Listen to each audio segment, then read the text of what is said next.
Rajkot district કોર્ટમાં વકીલો અને જજ વચ્ચે વિવાદ સર્જાયો. જનરલ બોર્ડની બેઠકમાં વકીલોનો 2 જજના બહિષ્કારનો નિર્ણય.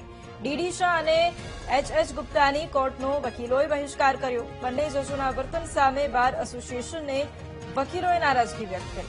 અનેક રજૂઆત છતાંય નિરાકરણ ન આવતા બાર એસોસિએશને બહિષ્કારનો ઠરાવ કર્યો.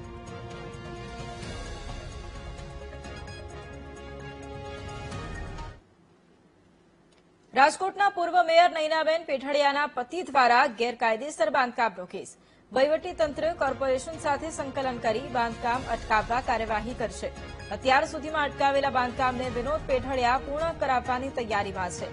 ફેબ્રુઆરી મહિનામાં કોર્પોરેશનની નોટિસ બાદ ગેરકાયદે બાંધકામ અટકાવ્યું હતું. કોર્પોરેશનના રજીસ્ટરમાં નંદુબાગની જમીન ખાનગી તો કલેક્ટર કચેરીના રજીસ્ટરમાં જમીન ખાલસા હોવાની નોંધ થઈ છે.